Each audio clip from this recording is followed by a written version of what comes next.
Welcome to the Great Outdoors Show with Jason and Shane.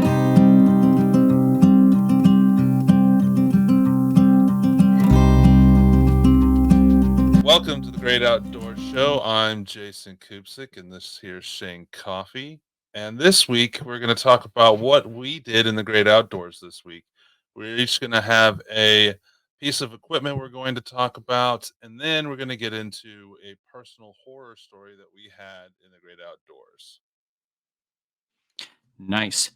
So, what did I do this week? Besides played in the snow, I actually have been working on some of my hot tent setups. I have a few different types. I've actually been debating on if I want to change over one of my hot tent setups. When I go outdoors, I'm solo. Sometimes I'm Mhm. with my kids. Sometimes I'm doing meetups. So for me, it's always really kind of been a matter of what am I going to be working with. So what I've done is I've set up my hot tents and I've been fooling around with them using different stove setups. I have some Winterwell, and then I have another brand. I can't even remember the name off the top of my head. It was a good deal, and I was like, "Ooh, I'm going to buy that." So, in line with that, one thing that has kind of been running through my head quite a bit is, when we're doing these winter camps and we're doing these winter setups, what are you sleeping on? Um, I have gone everywhere from sleeping on an insulated pad with just a 40 below zero sleeping bag to using a cot with like a thermarest, that nickel plated sleeping pad to, an inflatable sleeping pad, self inflating sleeping pad. So, this week, what I've been working with is my thermarest Neo Air. Now, you hear that noise? Mhm. This is the Neo Air X Therm. This sucker is loud, absolutely loud. But it's worth a good night's sleep. The very first time I used this, I've had this for years. Okay, I've had it for years.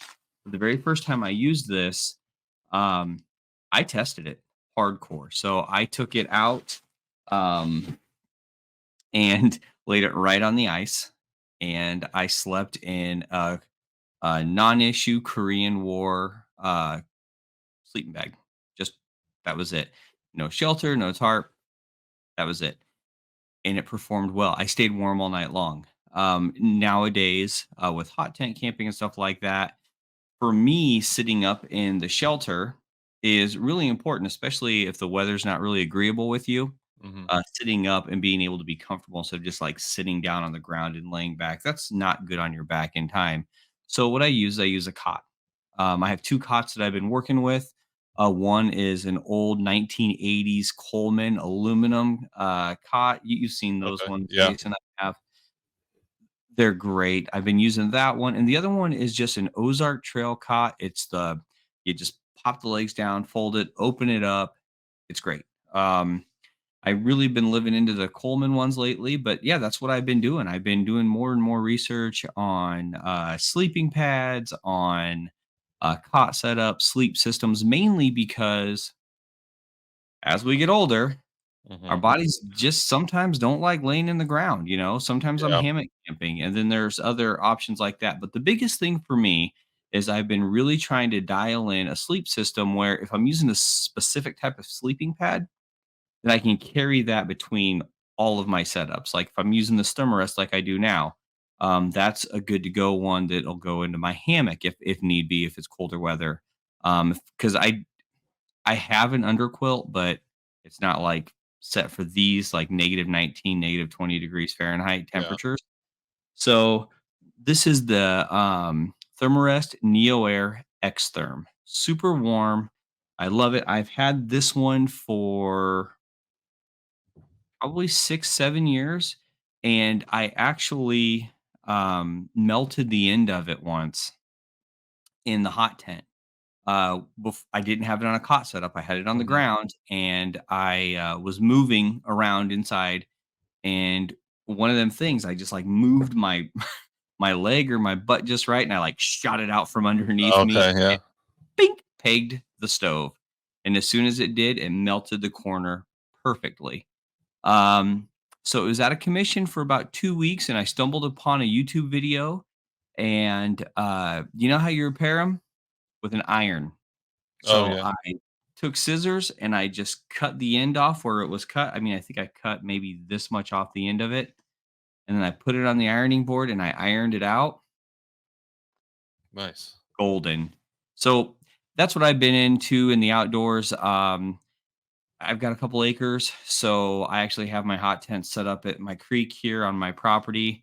Um, yeah, that's I've been looking at kit and kind of digging into it because I really want to. I think we all want to do this. Dial in our gear, Hmm. you know, the best that we can. So Yeah. that's what I've been up to. What about you?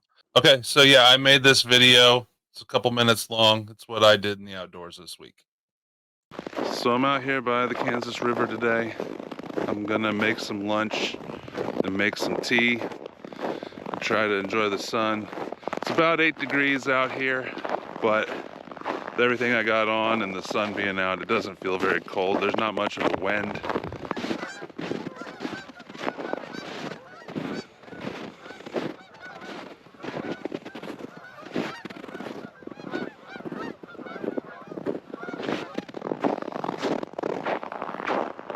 Seems like as good a spot as any. Somebody else had built a fire pit at one point.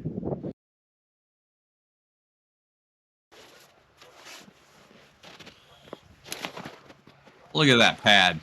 Yeah, it's a vintage Thermarest pad. Optimus Crux Stove.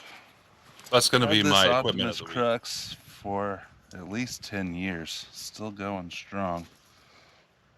Today I'm going to try Backpacker's Pantry risotto with chicken. Good old Nalgene bottle.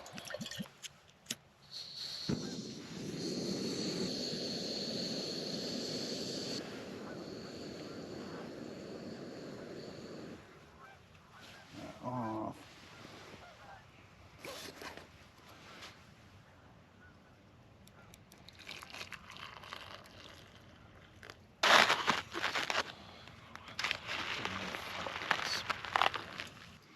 Looks like my tea's ready. Get Nessie out of there. Mm.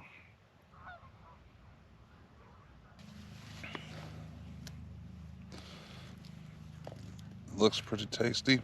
So I messed up today and forgot an eating utensil. So I'm going to improvise and use the lid of my Woodlife spice kit. It smells good. So Backpacker's Pantry is pretty well made.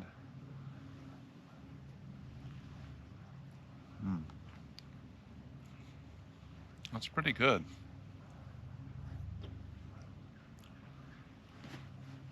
Making a mess. Well, thanks for coming along with me today out to the river. Like I said at the beginning of the video, it's been a long time since I've been out here, years. It just got way too busy for my taste. But wintertime right now, nobody else out here. All right, so that's what I did in the outdoors this week.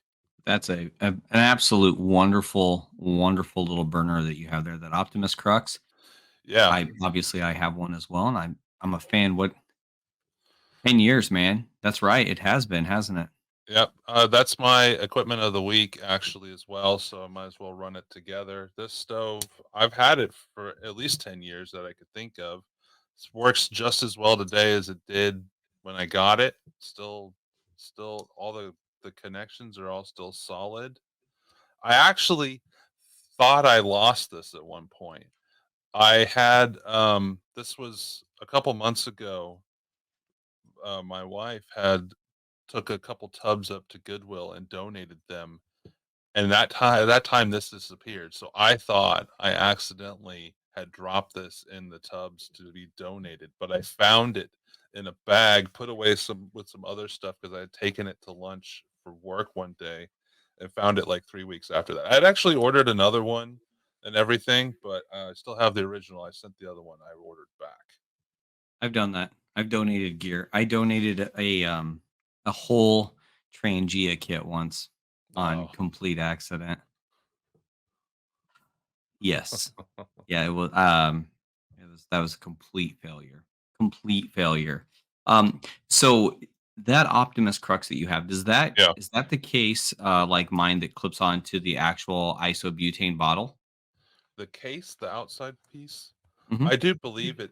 I've never used it that way, but it is shaped. Yeah, it is shaped that way that it would sit around a bottle. It does look Yep. like that. I've never actually used it that way. So the stove goes on in the inside of that little lip that's in there, and then it Mhm. actually goes on the bottom of the butane stove, and then that piece comes around the top, and your stove nests Yeah. perfect. Um, Perfect right in this little groove Okay. right here. Yeah. So yeah, it's fantastic. In fact, that stove that you have there, I still have it to this day as well. That was my very first isobutane stove, and it's hard to come back from that, man. It's I mean, it's a fantastic little burner. It's Great what I job. use the most for anything. The only other stuff I ever use is like I want to try something different for a little bit, or like Mhm. once or twice. Most of the time, that's always with me. So that's what I use because it's so simple and easy to use. What piece of equipment did you bring this week to show off or talk about? Well, let's see here. First of all, my sleeping pad, that was the one of the biggest Oh, yeah. things. Hmm. But my other one is right here. It is my little Pathfinder. This is an officer's canteen, as they're Okay. calling it. I That's like to nice. enjoy. Yeah, it's very nice. I love the clean style to it. It's got these really, really awesome freaking full size handle. Look at that thing. I Yeah. wear a 910. I wear a large glove. I'm right in between large, extra large.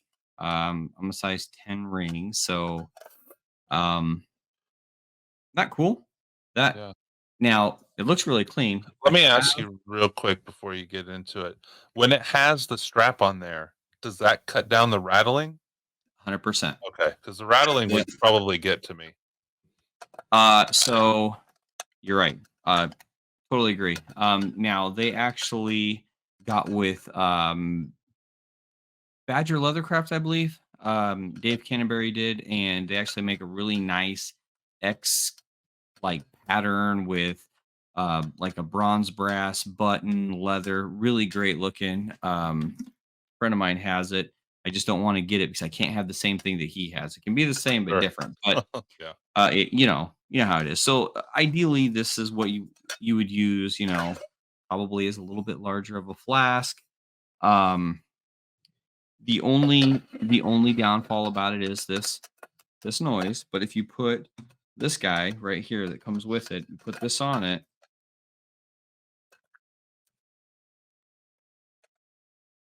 Oh, I put it on upside down. Oh, also there is a seal in the lid, so it Okay. does have a rubber seal inside of the lid as well. So you just clip this guy down and pull it tight, and it quiets it up. Okay. Yeah. Um, the strap is while it is useful, um, it's I feel like it's kind of a budget type strap. They just kind of use this because Sure. they knew they needed to hold it together. Definitely something that you would want to get and change it. So going in from this, I'm going to show you guys something that I've also been working on as well. Um, let's see here. First of all, this has kind of led me down a whole other rabbit hole. I've been using this right here. I've used it for a couple cocktails, but this is something that goes in my personal kit that stays with me. A lot of you guys know I use this heavy cover canteen. This is actually my son's with the plastic top. Let me grab it. I use mine in my MCC Mother canteen carrier case here from Centerline Systems. But this is my heavy cover canteen. Um, I'm actually looking at, I have it put away somewhere right at the moment. I'm looking at another titanium canteen, which I kind of really don't want to show you guys that one yet Okay. because That's one of my. I'll just go ahead and tell you guys. I've been using an editor, and my last two videos on said editor. Every time I try to upload the video, completely drops them out. Like the Oh, editor itself goes into an error and locks up. So, uh, anyway, that's. I'll show you my other canteen. So for next week, I'll even have a small video thrown together for you guys as well.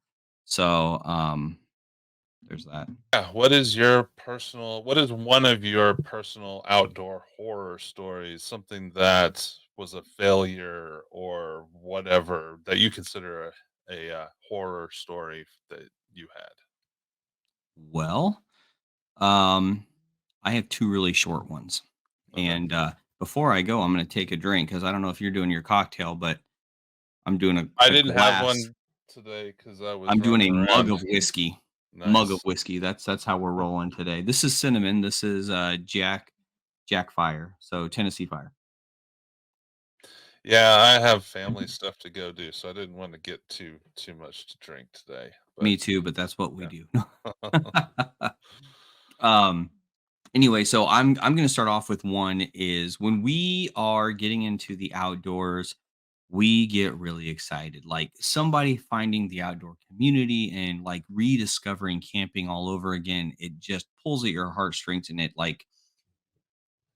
excites you. You're all excited. It's like somebody talking about a new religion. You're like, oh, let me tell you about this, and I want to go do this and that, right? So here I am, all excited about camping, getting back into it after all these years.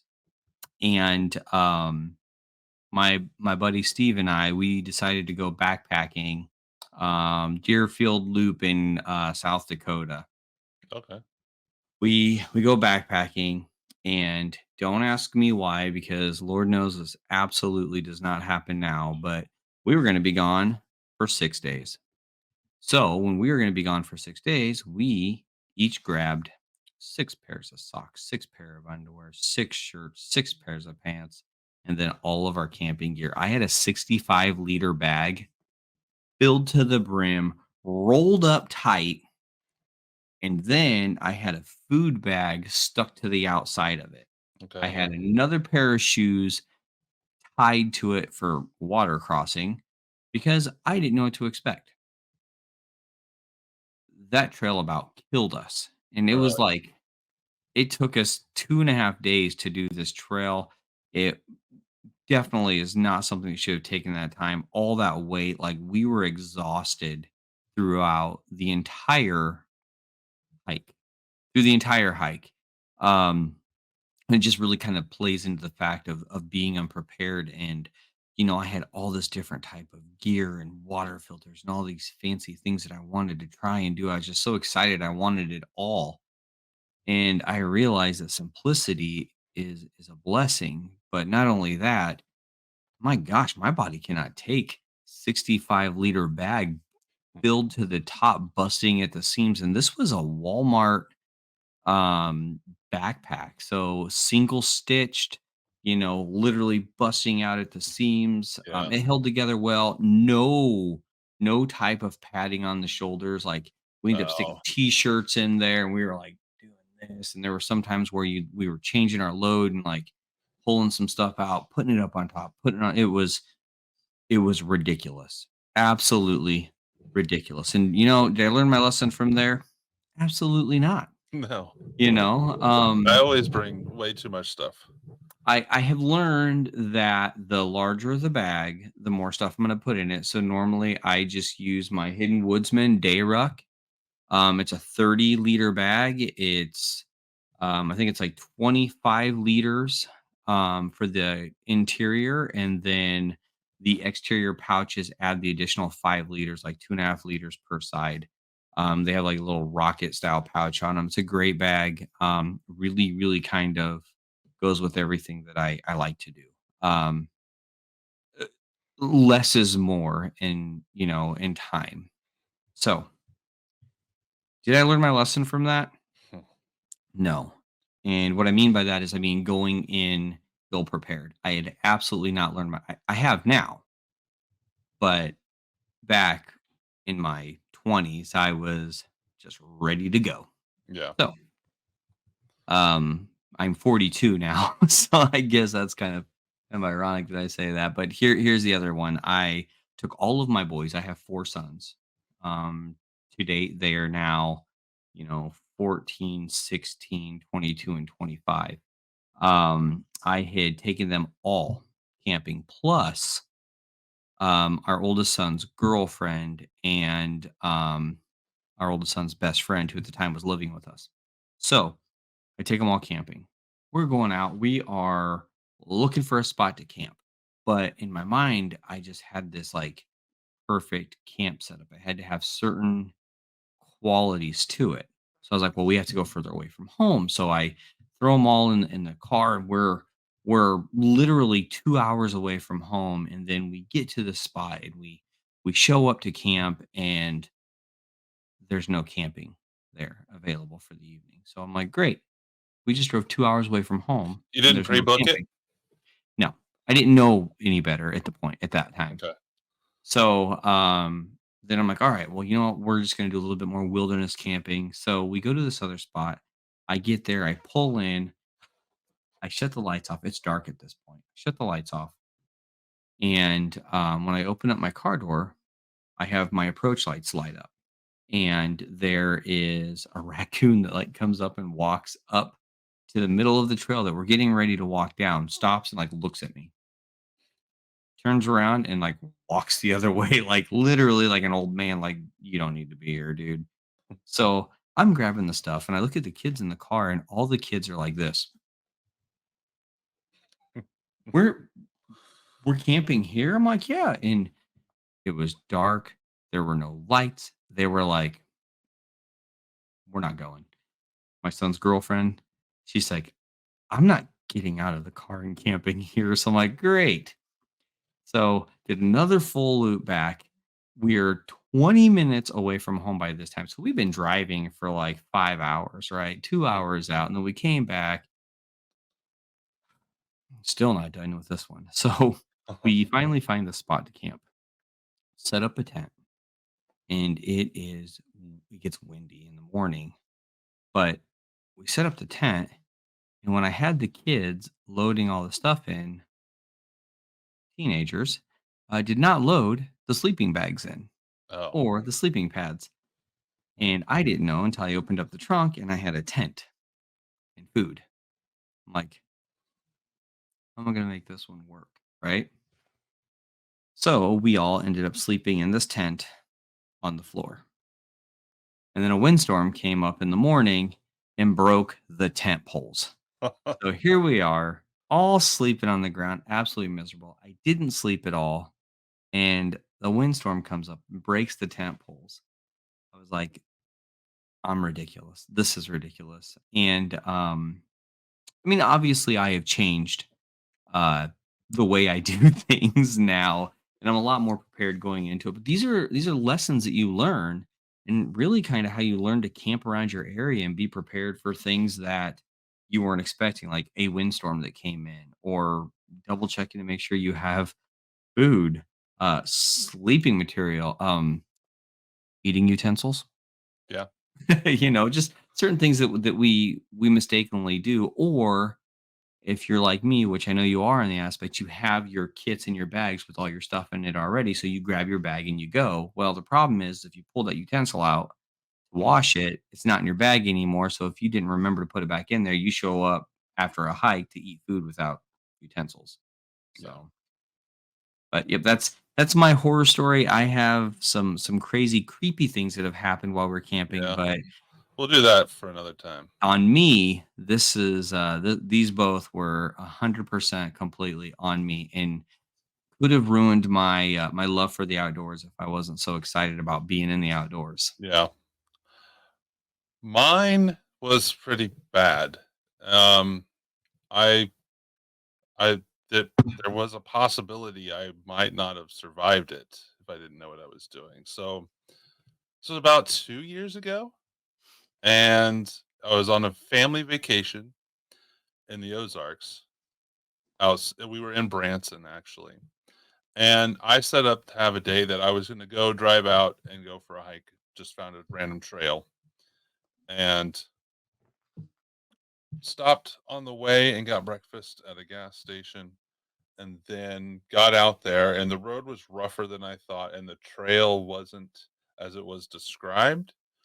But I was like, I could, that's not a big deal. I love to hike, and it was hot, muggy. It ended up getting to about 100 degrees that day, and I had 2 bottles of water with me and my bag, and this was a shoulder sling bag. And I went hiking for like 3 hours. Well, I got to where thought was going to be the end because I had seen a drawing of the map and I had enough service that I could see where I was compared to where I started, so that the trail was very well defined. But it got to the point where it's kind of gross. My stomach got so messed up and I got hit with diarrhea. Mm. I was about 150 yards, 200 yards down steep hill from where my car was, and I couldn't make it up the hill. I had to go off the trail. I had to take off all that stuff. I had to use my underwear as toilet paper because I didn't have it with me. And now I had gone through my water because it was that hot and steamy. I was dehydrated like so dehydrated after that point. I made my way back to the trail and I got heat stroke. I mean, I had to have. I would take 3 or 4 steps up that hill and stop, and 3 or 4 steps up that hill and stop. I stopped sweating. I was to the point where if I didn't have the experience that I had, I may not have made it up that hill. If I didn't know what I was doing, I may not have made it back to my car. I had another bottle of water in the car. I knew it was there, so I knew once I got back there, I would have that water, but it took me so I was out there for probably 3 hours. The last hour of it was me just trying to get up 150 yards up that hill, and there was nobody else out there. It was bad. Like I was if I hadn't, like I said, if I hadn't mentally prepared for this my whole life, really, I felt panic coming on, but I knew that I I kept it under control, and I was able to I could, like, all the energy and power that in my legs and my muscles were just gone. So every step was just like shaky, and I basically crawled up that hill for an hour and got back to the car, turned on the AC, drank that whole bottle of water slowly, and made it back home. But yeah, that was my worst horror story that I could think of, where I was to the point where it could have been a medical emergency. Mhm. It probably was a medical Very. emergency, but I was able to get myself out of it. That is absolutely terrifying because you're on your own, bud. That's Mhm. it, you know? I had spotty service here and there, and I know that if I would have gotten to the point where I couldn't keep going, I would have had to call, and I would have called, but I didn't, and I made it up that hill. But yeah, I I think about that all the time because I brought plenty of water. I've always been a very prepared person for what I am doing in the outdoors, and that just hit me. What are you going to do? You can't not have that. Like if you get diarrhea out there, you can't stop it. You know, and And it's that only gonna dehydrate you more. Yeah. I mean, I think that I had just run out of water right before that happened, and I knew it was coming because my stomach was starting to hurt a little while before that. Um, yeah, it was just I didn't have any first aid stuff with me, but I don't know what a first aid kit would have had in it that would have helped me. True. True. Yeah, I mean, that was that point where you're already so far along, do you turn around? Is it worth turning around, or you're already so close going forward, but you're so sick, so dehydrated, dizzy, Yeah. Your muscles are probably cramping up. You're getting the signs of all the signs of dehydration and then heat stroke on top of that. You need to find a cool, dry place, but you need to stay hydrated. But the difficulty is it's all coming out of you. It's Mhm. yeah, that's a horrible situation to be in. I Yes. mean, my bag wasn't that heavy because I didn't bring a lot out there with me because the water was gone. It definitely wasn't nearly as heavy. I considered leaving it there, but I was able to, drag it up the hill with me, and I, yeah, it must have been what I bought at the gas station, which can be sketchy, but it just is what it is. What do you do? Yeah. What do you do? That's what you do. Yeah. So yeah, and I couldn't have turned around because I knew that the path that I took was a loop, even though I wasn't coming back from the trail that I left from Mhm. the departure part. I knew that I there was no turning back because I would have had to go down. Um, I didn't have a. If I had a water filter on me, I may have gone back a little bit because I did cross a stream, but I didn't want to drink that water, and you know, I guess I Yeah, could, but I wasn't. Listeria, That's Giardia. You're also in that point, you're not thinking about that. You're just thinking about getting back, you know? So yeah, Mhm. that's my horror story. I've had them days. I've had days where I was 8 miles out and I got a call that my kid was sick at school. And I literally had to grab all my stuff and hightail out and almost run the entire way with a loaded pack and everything else. Our oldest son, when he was younger, he was terminally ill. He's since had surgery to repair all the things that were wrong with him. But as you remember that he had total Mhm. pancreatitis. But yeah,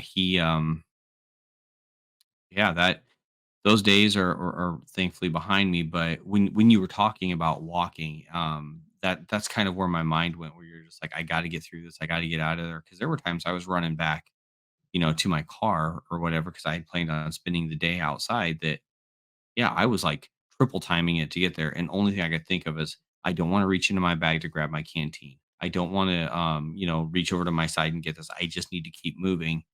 And if a lot of people don't know this, I wear my canteen like a bandolier around me, Mhm. usually around my shoulder, and that's one of the biggest reasons why. When I'm out hiking and stuff, I want my water to be, readily available without me having to take my pack off and grab it. Or if you're two-person up, what I'll do is I'll put my canteen on the back of my pack, and if I'm with somebody like my kids, I'm like, "Hey, can you grab me my bottle and hand it to me?" And we'll share by handing each other our bottles, or I'll keep my bottle on his bag and his bottle on my bag, and that's how it works. But yeah, Yeah. water, man, water, water, water. But you're in such a Yeah. hard situation. I totally that's Well, and that's a terrifying situation. I started with 2 full Nalgene's, so that's 64 ounces of Mhm. water. So I Yep. started with a lot of water. It just not only was I knew that it was gonna be hot, but I didn't know the full topography of the trail because I had never been there before.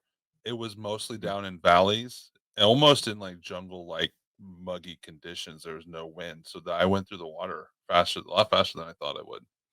Well, when you had said that you had 2 water bottles, honestly, I didn't even think that you had Nalgene's. I was thinking of just, like, 2 water bottles, from the gas station or Yeah, whatever, or, from a case of water, just 2 of the slimmer bottles. So, yeah, 64 ounces of water is plenty, but you're also a tall guy. I mean, you're a big guy, so that I water drink is a lot. I pretty drink damn a lot of fast. water every day, as it is. I drink that much at work every day, so Yeah. for some reason, water just I dry out really fast. But that's a whole nother thing. But yeah, Whole so other podcast. we'll wrap up this episode of the Great Outdoors Show. Go to the Great Outdoor, or sorry, go to www.greatoutdoorscast.com. Follow us on YouTube and all the other places out there, the social media where you can find us.